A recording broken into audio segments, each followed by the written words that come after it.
짧게 5절과 6절 두 절만 우리 볼 텐데요. 오늘 우리에게 주시는 하나님의 말씀 요한 1서 5장 5절 6절 한 목소리로 합독합니다. 시작. 예수께서 하나님의 아들이심을 믿는 자가 아니면 세상을 이기는 자가 누구냐? 이는 물과 피로 임하신 이시니 곧 예수 그리스도시라.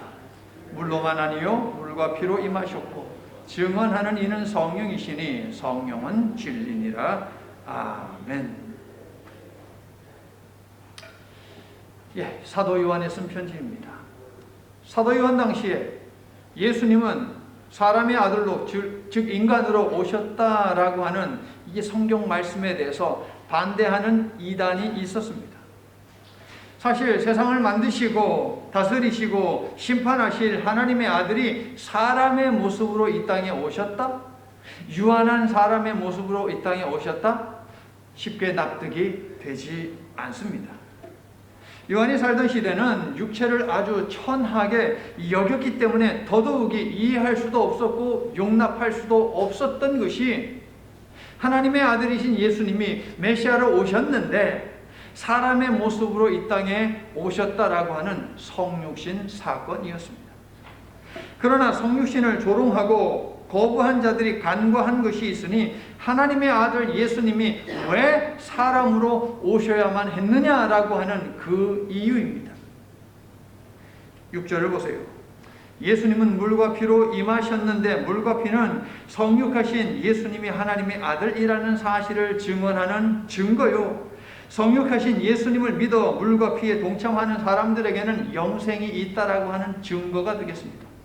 그러므로 물과 피는 성경에서도 중요하지만 우리들에게도 상당히 중요한 것이 물과 피입니다. 예수님이 참 사람이라는 세 가지 증거는 곧 우리가 참 사람으로 살고 있다는 증거이기도 하다라고 하는 것이 요한 1서 5장 1절부터 12절이 우리들에게 던져주고 있는 메시지가 되겠는데요. 오늘은 5절과 6절 요 두 구절에 집중하여서 예수님이 사람으로 오셔야만 했던 이유는 무엇이냐? 여기에 대해서 우리가 함께 상고해 볼 수 있기를 바랍니다. 하나님의 변함없는 구원 약속을 깨닫고 감사하는 말씀의 시간이 될 수 있기를 예수님의 이름으로 축원합니다. 물, 성경에서 물 하면 먼저 예수께서 공생애를 시작하며 받으신 세례를 생각하게 되는데요. 세례는 물을 가지고 치르는 예식으로 대체로 세 가지 방법이 있습니다. 먼저 세례를 집례하는 사람이 거룩한 물에 손을 담궈서 찍은 다음에 세례 신청한 사람의 머리 위에다가 딱 얹고서 세례를 베푸는 방법이 하나가 있고, 여러분 대부분은 아마 이 방법으로 세례를 받으셨을 것입니다. 두 번째는 커다란 대야를 하나 가지고 옵니다. 대야를 가지고 오고 요런 그 테이블 위에다가 대야를 올려놓고 세례 신청한 사람은 거기에다가 머리를 이렇게 숙입니다. 그러면 준비한 물을 갖다가 그 사람 머리에다가 계속 확 붓습니다. 이것이 두 번째 세례 방법입니다. 세 번째는 오늘 우리가 영상에서 보았듯이 세례를 베푸는 사람과 세례를 신청하는 사람이 물 속에 들어가서 하는 방법이 있습니다. 어떤 방식으로 세례를 받을지는 세례를 신청한 사람이 선택을 할 수 있습니다.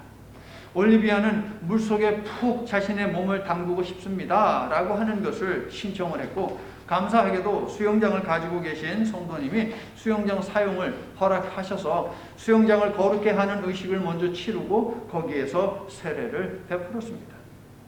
그런데 여러분, 세례는요 방식이 중요하지 않습니다. 의미가 중요하죠. 오늘 올리비아에게 건넨 세례 증서에 세례 의미를 적었습니다. 첫째, 물속에 들어가면서 나 자신을 예수님의 죽음과 함께 묻는 것입니다. 이 과정 속에서 나의 죄도 묻고 나의 고집도 묻습니다. 예수님과 함께 죽는 것이죠. 두 번째, 물속에서 나옴으로 부활하신 예수님과 함께 죽음의 문을 열고 나오는 것입니다. 이 과정에서 나는 생명의 주 되신 예수님에게서 새 생명을 받아서 부활과 영생의 사랑으로 거듭나는 것입니다. 세 번째, 세례는 어떤 의미가 있습니까? 세례를 통해 예수님과 함께 죽고 예수님과 함께 살아난 세례 받는 자는 성령의 도우심을 받아서 예수께서 자신의 온몸으로 허락하신 용서와 부활과 영생의 복음을 증거하는 삶을 살겠습니다라고 하는 결단을 하게 됩니다. 이것이 바로 세례이고, 여러분도 바로 이러한 세례를 받으신 것을 기억하고 계시리라 저는 믿는데, 제 믿음이 맞지요? 세례의 의미를 여러분 기억하고 계시죠? 자, 물 세례의 원조라고 하면 기독교에서는 일반적으로 세례 요한이라고 하는 사람을 거명할 것입니다. 그가 얼마나 많은 세례를 베풀었으면 요한이라는 이름 앞에다가 세례라는 단어를 넣습니다. 그가 얼마나 세례로 유명했으면 사람들은 그를 이렇게 불렀습니다. 세례 요한. 그러나 세례 요한의 세례보다 훨씬 오래전부터 유대교에서는 세례식을 가졌습니다. 다른 종교를 가지고 있다가 유대교로 개종할 때에 개종함을 알리기 위해서 세례식을 베풀어 왔습니다. 세례 요한 시대에도 유대교로 개종한 사람들에게 유대교에서는 세례를 베풀었습니다. 아주 오래된 역사입니다. 하지만 요한의 세례는 유대교가 행한 세례와는 다릅니다. 세례 요한은 왜 세례를 베풀었을까요? 먼저 세례받다라고 하는 단어는 밥티조라고 하는 단어에서 왔는데요. 영어 baptize가 여기에서 왔죠. 자, 이 밥티조는 무엇이냐? 물에 푹 잠그다라고 하는 의미입니다. 세례 요한은요, 요단강에서 세례를 베풀었는데 누구든지 죄를 회개하는 마음으로 나오면 물속에 푹 잠그는 예식을 통해서 죄 용서를 받게 했습니다. 세례 방법은 이처럼 침수였지만 말씀드린 대로 세례의 방법이 중요한 것이 아니라 세례의 의미가 중요하다라고 하는 것을 우리가 결코 잊어서는 아니 될 것입니다. 자, 방금 전 저는 요한이 세례를 베푼 그 목적에 대해서 말씀을 드렸는데요. 여러분이 여러분의 성경을 통해서 확인해 보십시오. 세례 요한은 자신의 베푼 세례를 어떻게 불렀는지 마가복음 1장 4절. 거기를 보시면 요한이 자신이 베푼 세례를 어떻게 불렀습니까? 마가복음 1장 4절 우리 함께 시작. 세례 요한이 광야에 이르러 죄 사함을 받게 하는 회개의 세례를 전파하니. 뭐라고 불렀습니까? 죄 사함을 받게 하는 회개의 세례를 세례 요한은 베풀었습니다. 즉 세례의 목적은 무엇이냐? 죄 사함을 받게 하는 것이다. 이게 세례의 목적입니다. 세례가 죄를 씻는 데 목적을 둔다는 것은 죄로부터 정결하게 한다는 것인데요. 지난 주 중에 우리는 레위기 11장부터 계속 읽었습니다. 지난 주 중에 읽은 11장부터 레위기 11장부터 16절 말씀을 보게 되면 부정함을 없애고 정결하는 방법으로 다음과 같은 표현이 반복해서 등장을 하고 있습니다. 그의 옷을 빨고 물로 몸을 씻을 것이요. 읽은 기억이 있는 것 같지요. 계속 반복이 됐어요. 그의 옷을 빨고 몸을 씻을 것이요. 자, 이 레위기 11장부터 16장에, 특별히 16장은 대제사장의 정결 의식 아니겠습니까? 자, 여기에 세례라고 하는 단어는 없지만 부정한 사람들에게 물로 씻는 정결 예식을 요구하고 있습니다. 하나님께서 물을 정결의 도구로 허락하신 것은 아주 오래된 일이었던 것이죠. 세례 요한 때에만 죄를 정결하게 하는 방법으로 물을 사용한 것이 아니라 그 훨씬 전부터 세례 요한 때부터 약 1400년 전으로 거슬러 가서 그 이상 거슬러 가서 하나님께서는 물을 정결하게 하는 용도로 사용하셨고 이것을 율법으로 명령을 하셨다는 것입니다. 출애굽에서 홍해를 건넌 사건 역시 하나의 세례 행위로 볼 수 있는데 애굽 생활에서 찌든 너의 근성과 패배의식, 하나님의 백성이라고 하는 정체성을 상실하고 애굽화된 그들의 사고방식 등의 죄를 씻는 정결 예식, 하나님의 백성으로 거듭난 사건, 이게 바로 홍해를 건넌 사건으로 읽을 수 있겠지요. 홍해를 건넌 일은 세례가 가진 의미를 그대로 가지고 있으니 세례의 원조는 하나님이다 라고 이렇게 볼 수도 있겠습니다. 자, 여러분이 받은 세례를 한번 떠올려 보시기를 바랍니다.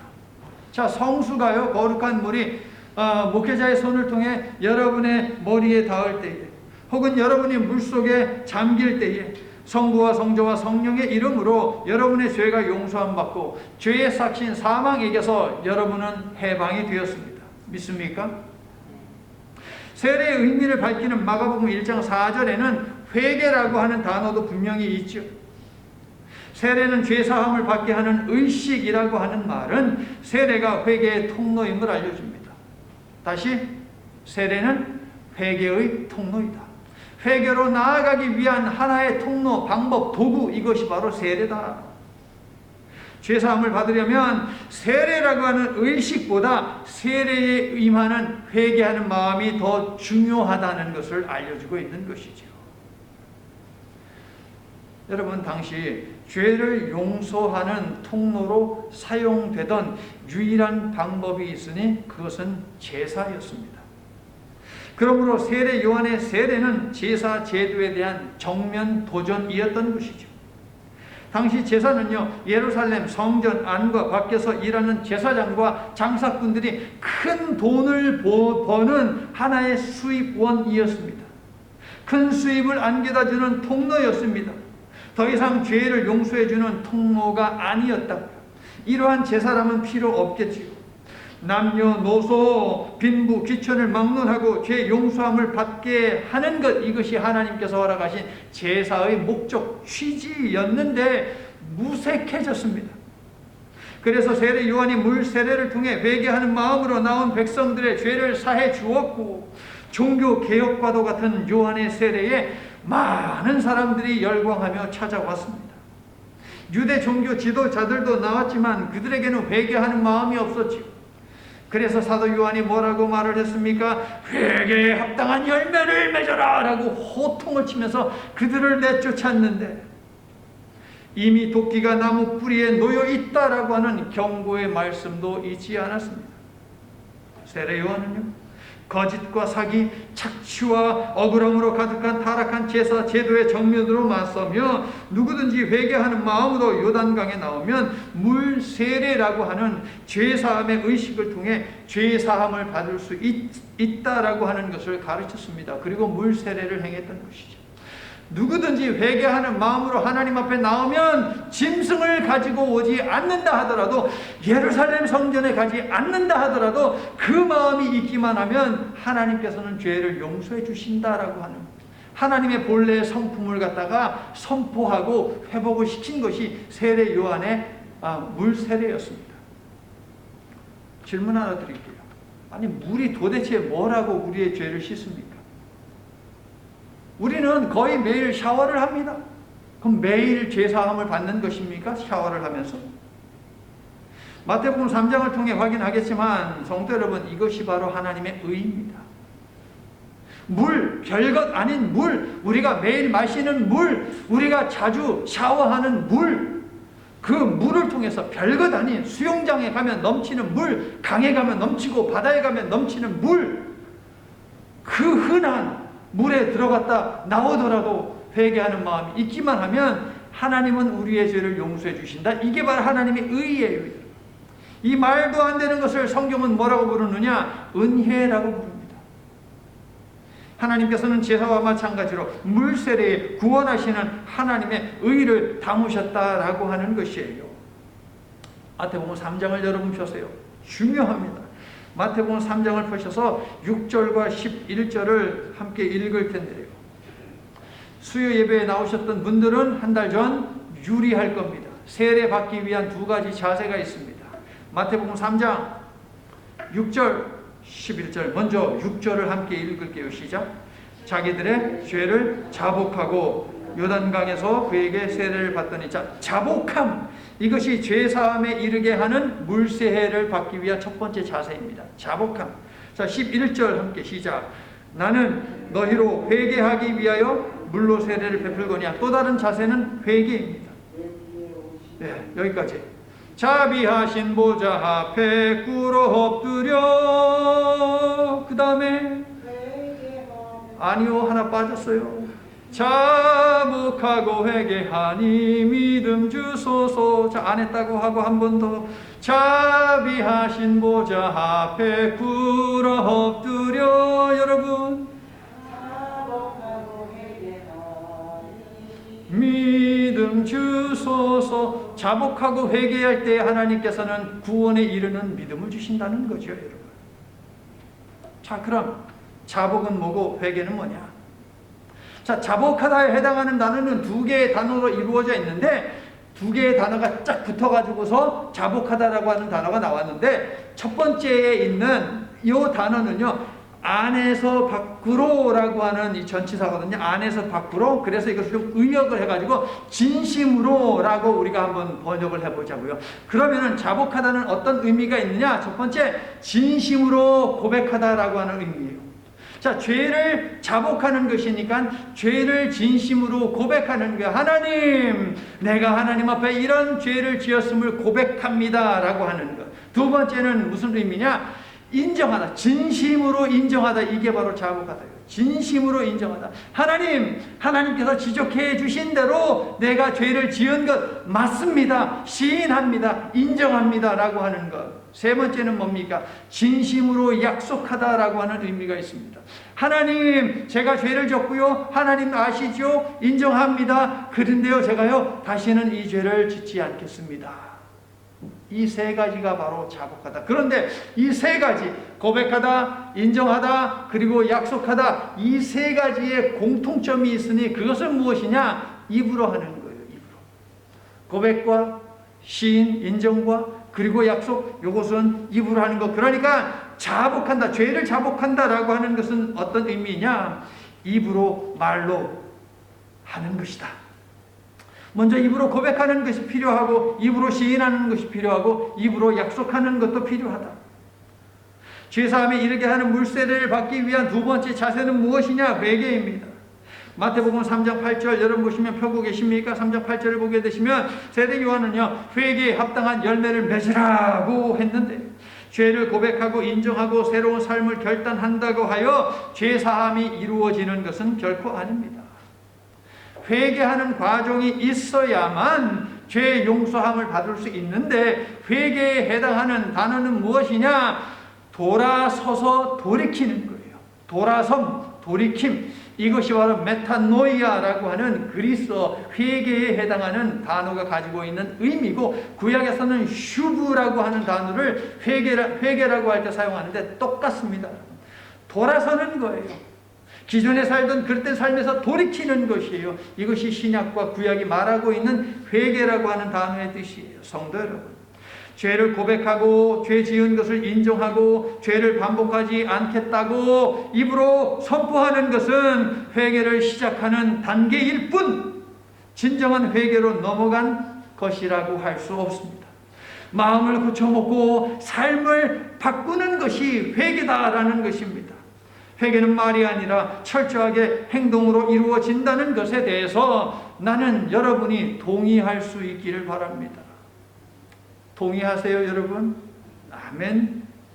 그런데요, 예수님이 바로 이 세례, 즉 자복함과 회개의 자세로 임해야 하는 죄사함의 세례를 받기 위해 요단강으로 나오셨다라고 하는 말이 여러분 이해 가십니까? 아주 당혹스럽지요. 세례는 죄사함을 위한 예식인데 예수님은 죄가 없잖아요. 죄 없는데 무슨 죄사함을 받게 하는 세례를 받냐고요. 히브리서 4장 15절 우리에게 있는 대제사장은 죄가 없으시니라. 베드로전서 2장 22절 그리스도는 죄를 범하지 아니하시고 그 입에 거짓도 없으시느니라. 죄가 없으니까 자복할 일도 없고 죄가 없으니까 회개할 일도 없습니다. 그런데 예수님은 스스로 세례 요한을 찾아가셔서 죄사함을 얻게 하는 회개의 세례를 받으셨다는 거예요. 여러분, 이거 너무 당혹스러운 일이거든요. 여러분, 아무렇지도 않습니까? 이건 정말 당혹스러운 일이에요. 자신에게 세례받기 위해서 찾아온 예수님을 본 세례 요한의 반응이 무엇입니까? 그냥 손사래를 치면서 무슨 말씀입니까? 제가 주님께 세례를 받아야지 주님이 저한테 세례를 받으신다고 하시다니요. 말도 안 됩니다. 그렇게 할 수 없습니다. 라고 했을 때에 예수님이 하시는 말씀, 이게 정말 중요합니다. 예수께서 세례를 받으신 목적이 기록되어 있으니 마태복음 펴고 계시죠? 3장 15절에 나와 있어요. 마태복음 3장 15절 우리 함께 한 목소리로 시작. 예수께서 대답하여 이르시되 이제 허락하라. 우리가 이와 같이 하여 모든 의를 이루는 것이 합당하니라 하시니 이에 요한이 허락하는지라. 예수님은 하나님의 모든 의를 이루기 위해서 세례를 받으셨다는 것이죠. 죄가 있어서 물 세례를 받으신 것이 아니라 우리 예수님은 하나님의 의를 성취하기 위해서, 완성하기 위해서 세례를 받으셨다라고 하는 것을 우리는 잊어서는 아니 됩니다. 어떤 대단한 것이 아니고 자복하고 회개하는 마음으로 물로 나와 세례를 받으면 죄를 용서해 주시는 하나님의 그 의를 천명하기 위해서 예수님은 세례를 받으셨다. 아주 중요한 부분을 제가 방금 전에 말씀드렸어요. 정말 별것 아닌 물이지만 죄를 자복하고 회개하는 마음으로 나오기만 한다면 그것이 물이 되었던, 불이 되었던, 아니면 차 안이 되었던, 가정이 되었던, 교회가 되었던, 일터가 되었던, 어디가 되었든지 간에 우리 하나님은 죄를 용서해 주신다. 할렐루야. 이게 바로 하나님의 의라고. 예수께서 인간이 되시어 물로 나아가신 이유, 그것은 우리를 용서하여 구원하시는 하나님의 사랑, 죽음에서 생명으로 건져 올리시는 하나님의 사랑을 친히 보이시기 위함이고 우리로 하여금 그 사랑을 얻게 하기 위함이었던 것입니다. 할렐루야. 성도 여러분, 세례에는 우리의 작은 제스처 하나에도 구원으로 반응하시겠다는 하나님의 의로우신 약속이 담겨 있습니다. 우리의 중심을 보시는 하나님은 우리가 너무 아파서, 그러나 하나님을 의지하는 마음으로 라는 이런 말 한마디 해요. 아니면 말이 나오지 않아 숨이 턱턱 막혀서 손을 이렇게 드는 이 제스처 하나를 보시고도 하나님은 구원하시는 분이다. 이것이 지금 물세례를 통해서 드러나고 있는 것이에요. 비록 여러분은 몇 년, 몇 월, 며칠의 세례를 받았는지 기억조차 못할 수 있지만 여러분이 받은 그 세례 속에는 하나님의 구원 약속이 담겨 있고 하나님께서는 오늘에 이르기까지 여러분을 보호하셨고 하나님 나라로 인도하고 계신다라는 이 사실을 믿고 보시기를 바랍니다. 여러분이 세례 받았어요. 세례 받은 것이 이처럼 위대한 것이고 세례 받은 것이 이처럼 위대한 힘인 것입니다. 앞으로도 한결같이 우리 하나님께서는 여러분과 동행하며 여러분을 보호하시고 구원에 이르게 하실 것을 믿으시기를 예수님의 이름으로 축원합니다. 이것이 바로 세례의 신비이고 이것이 바로 세례의 능력이고 이것이 바로 세례가 담고 있는 하나님의 구원 약속입니다.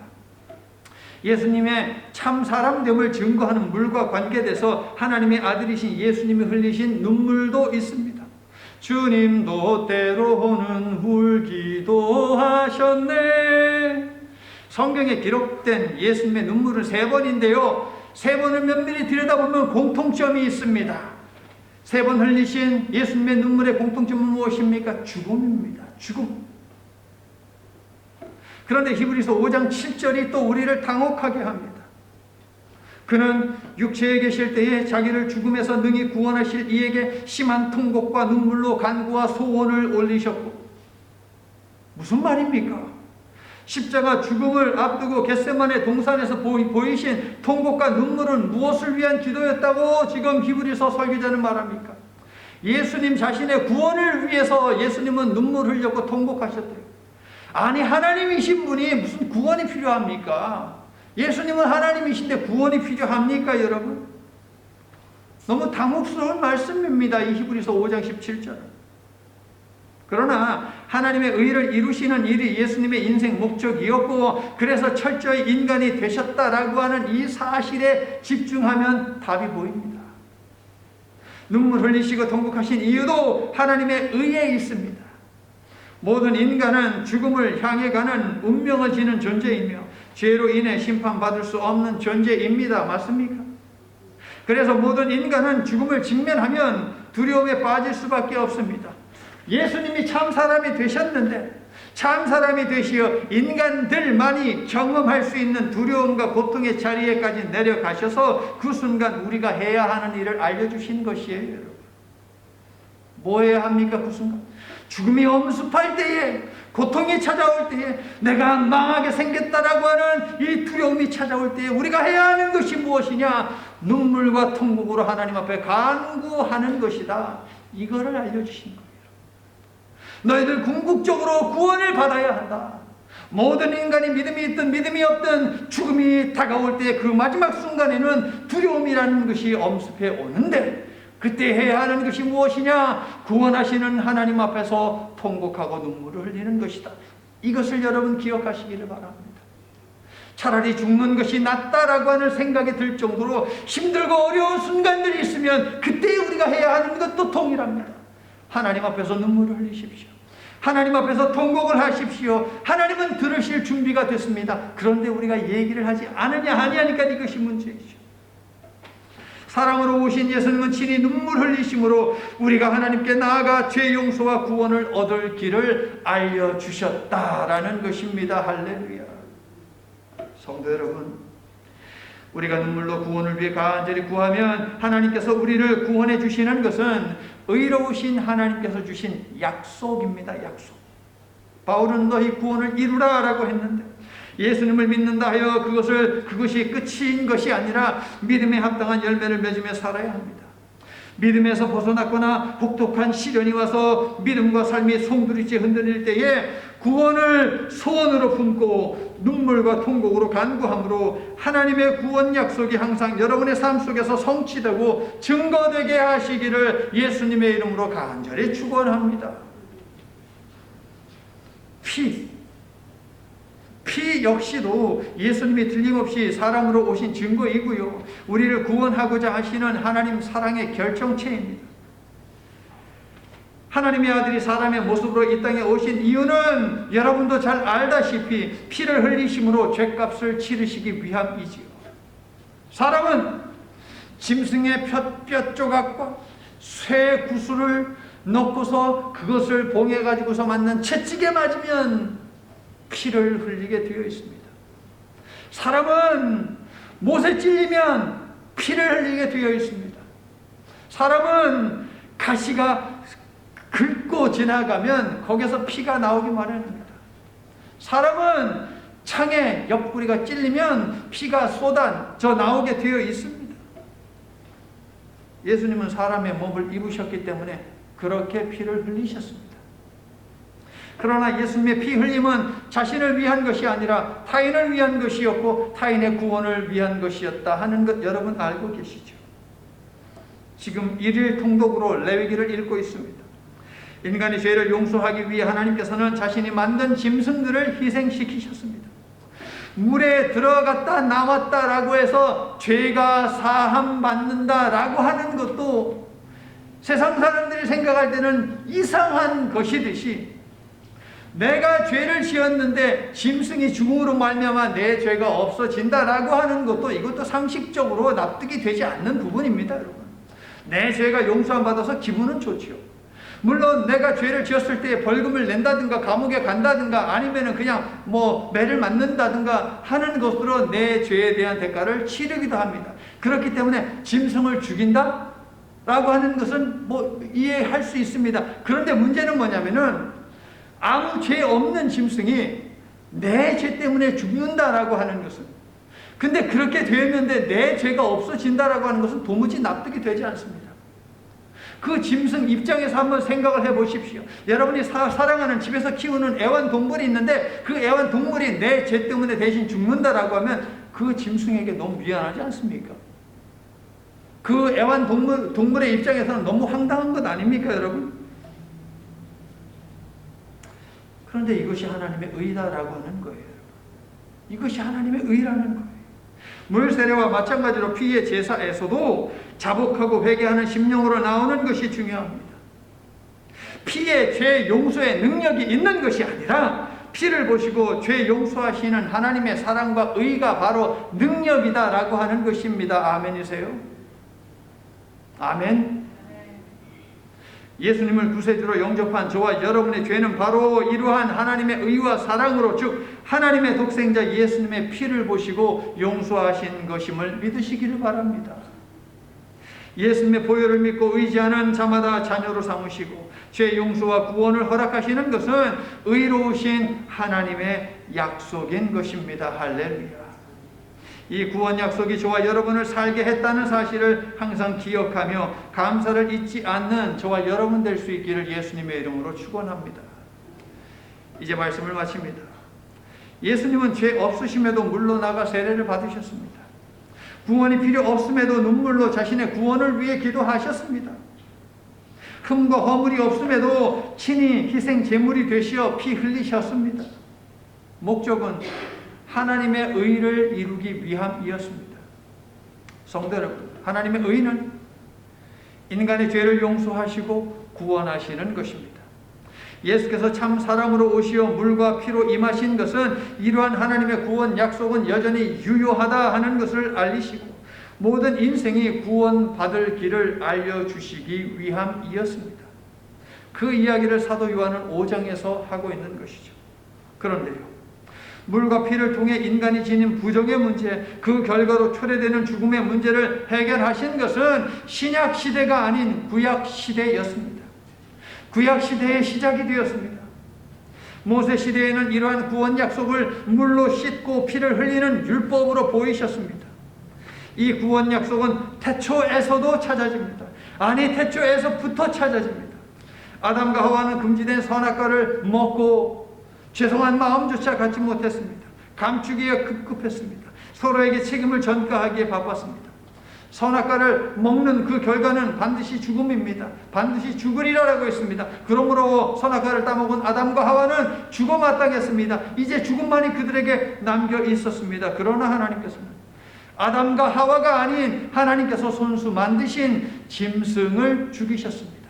그 짐승의 생명으로 아담과 하와의 생명을 대신하셨습니다. 그 짐승을 죽여 하나님께서는 가죽으로 옷을 만드셨습니다. 짐승의 가죽을 벗겨낸다?